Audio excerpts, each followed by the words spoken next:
I recently finished the first draft of my new feature screenplay, and I've been really happy with how efficiently it's gone, thanks to a process I developed over the last year or so of film school and the writing of my last feature screenplay.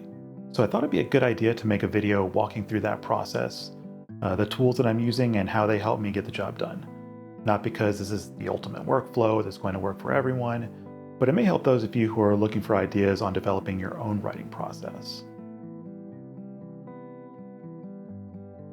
The first step is obviously coming up with an idea. For me, this is really freeform. I often don't write anything down at first.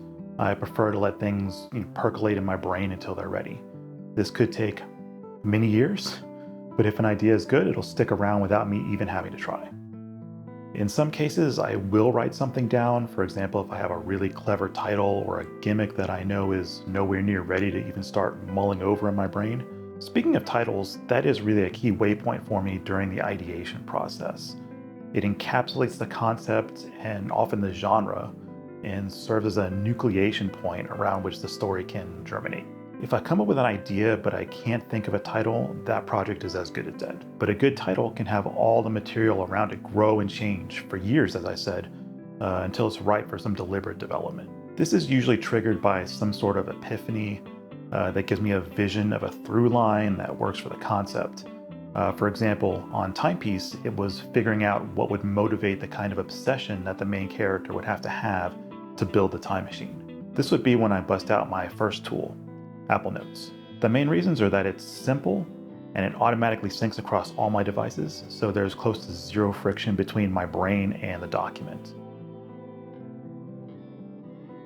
This is where I take an idea and start fleshing it out into an actual story. I can stay in this phase for a long time, and an idea can go through multiple iterations in this phase. Sometimes I'll go so far as mapping out all the beats, only to set it aside, and maybe throw it out entirely. Or if the core concept is still good, I may throw out the proverbial bathwater and replace it with a whole new story to express that concept. There's one of my notes right now that's been through that at least twice, and it's still not ready to write yet, though I think it's getting close. So typically my notes file will look like this.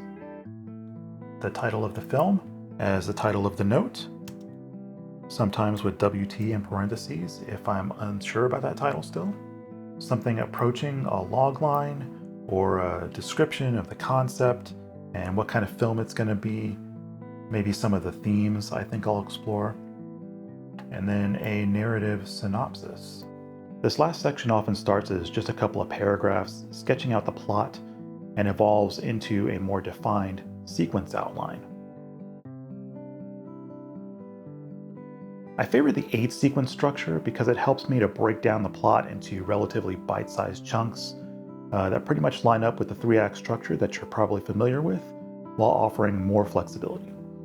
For example, the 8th sequence in my latest script is super short and it's more of a coda or a denouement. And a finished sequence outline looks like this. Headings, identifying each sequence.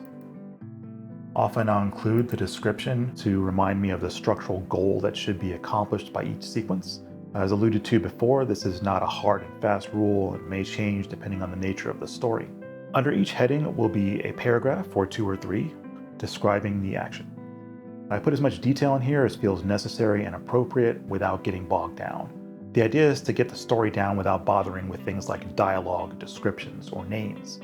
For example, my latest script is about bounty hunters, so in the sequence outline, the characters are just called BH1 and BH2, BH standing for bounty hunter, of course. Once I get a solid sequence outline done, I'll know 1, that this story actually works as a feature-length script, and 2, whether it still interests me enough to continue writing. I've had ideas that fail both of these tests, in which case I put it on the back burner. With the main story beats and plot points worked out, I can start really thinking about the characters. In truth, I start thinking about them as I'm working through the sequence outline, if not before. But I hold these thoughts in reserve so as not to get sidetracked. This is where I give all the main characters names, descriptions, and backgrounds. I try to make the names meaningful in some way and come up with backgrounds that would work with the setting and the themes that have started to coalesce out of the story. Sometimes I put this character info in the same notes file above the sequence outline, but last time I put them in a separate file.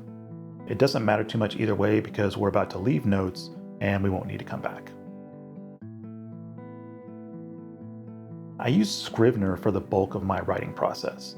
If you're not familiar with Scrivener, it's a structure-based writing tool that allows you to break down a large work into discrete bits with a lot of tools for organizing the text as well as reference material and other stuff. It also focuses on separating the content from the formatting, which is less relevant for screenwriting because that is still WYSIWYG, but it does have implications towards the end that we'll discuss when we get there. I use the screenwriting template, which gives you the same type of formatting automation that you're used to in most screenwriting apps. You can tab and return between the different elements, and it keeps lists of characters and locations for you, pretty standard.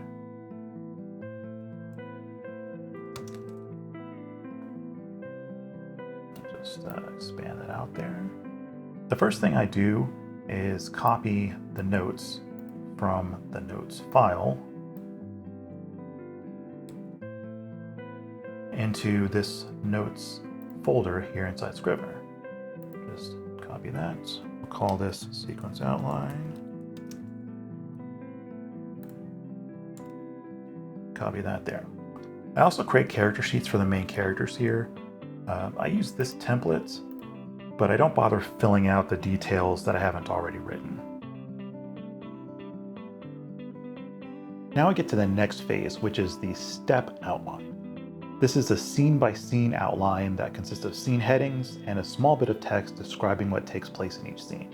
And that text is going to be more detailed than what's in the sequence outline. The setup in Scrivener is to open two viewing panes.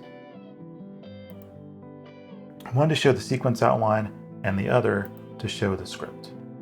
I'm not actually writing anything right here right now, but I need this selected so that I can access the inspector. I'll put the scene heading into this field and then describe the action in this synopsis field here. I'll also use the notes to make notes to myself, like additional research that needs to be done before actually writing the scene. Here in the binder, I create a folder for each sequence. Folder.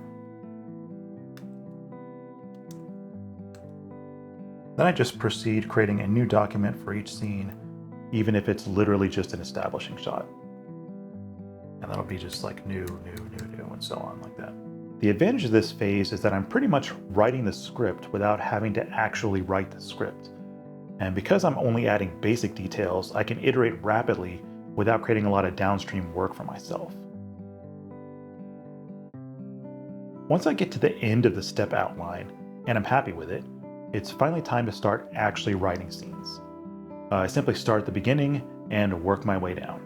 I keep both the inspector and the sequence outline open. The scene synopsis I wrote during the step outline phase is my starting point, and I mostly use the sequence outline to keep a 30,000-foot view of where I am in the story. One of the tendencies that I had when I first started writing long-form scripts is to try and get everything, right the first time, and to think of rewrites as a necessary step to fix problems.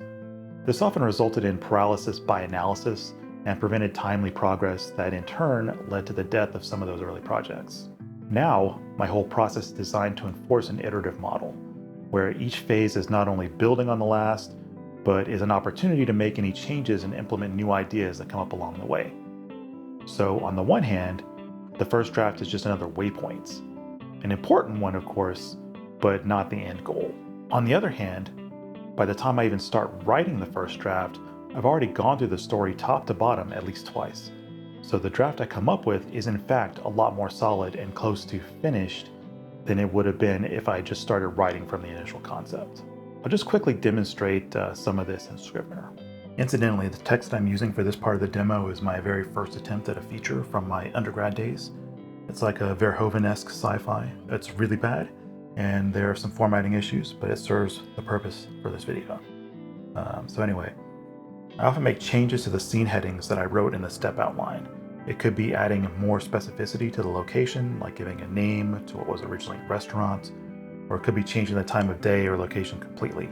I'll do that in the script and then copy it over to the inspector since that's what shows up in the binder. So we'll say night, then we'll change it here.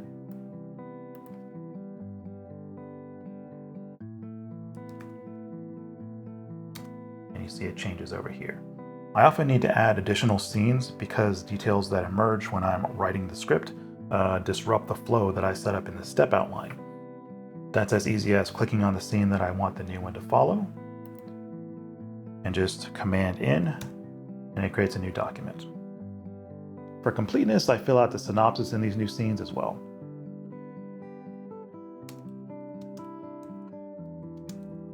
Sometimes scenes need to be rearranged for similar reasons. That's as easy as grabbing it in the binder and dragging it to where it needs to go. In the spirit of not getting bogged down, I'll use the notes field to make notes on things that I need to revisit later.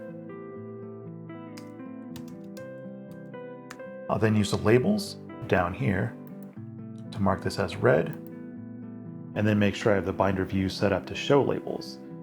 That way I have a clear visual indicator of scenes that I definitely need to take another look at. One of the consequences of the way Scrivener works is that there's no running page count. This is because the formatting isn't determined until you compile the final document for export. You can literally choose any other font, size, style, etc., which will obviously affect the page count. Of course, with a screenplay, you're not going to want to do that. I personally find it refreshing not to have that page count staring me in the face the whole time. It can give me anxiety and make me unconsciously try and start manipulating that page count rather than just doing what's right for the scene. The downside is that feature screenplays have a small window of acceptable page counts, especially for spec scripts.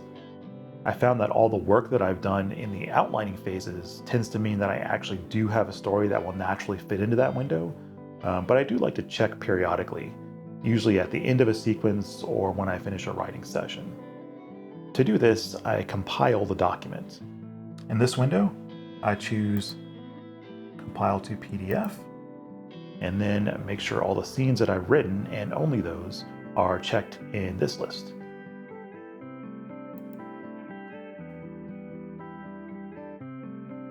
Then I'll hit compile and save it to the desktop. Usually I'll call it page check, save it to the desktop, and just keep overwriting it. I found that the PDFs generated by Scrivener are not 100% the same length as Final Draft. I don't know why that is, if there's something with the margins or the space between scenes.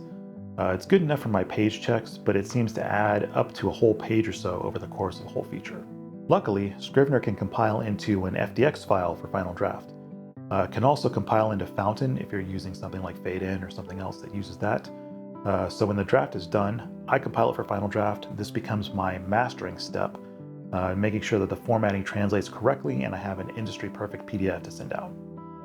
Another reason to do this is that Scrivener is great for the creative writing process, but it has no production features. So if you're going into production and need scene numbers, locked pages, colored revisions, you need something like Final Draft. And there are other options. I'm not trying to shill for Final Draft, it's just what I've been using for many years. On Timepiece, my plan was to complete the first draft in Scrivener, which was actually like the third or fourth revision, and then move to Final Draft for everything subsequent. But I'm now contemplating a fairly major rewrite, and I think I'd rather go back to Scrivener, even though I already started making changes inside Final Draft.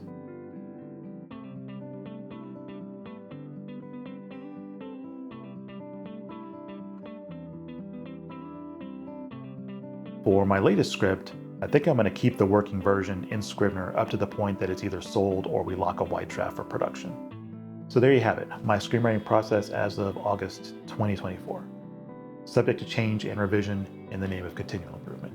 To quickly review, after an idea has percolated in my brain and I think it's ready to write, I use Apple Notes to write a synopsis and develop the story using the 8 sequence method. I then move all that information into Scrivener and create a step outline using Scrivener's outlining features. I then go back and write the actual scenes. I compile for Final Draft and use that to create my final PDF output. I hope you found this helpful, informative, and/or entertaining. I welcome your questions and comments, so let me know if there's anything you want me to expand upon. And thanks for watching, and I'll see you again at some point.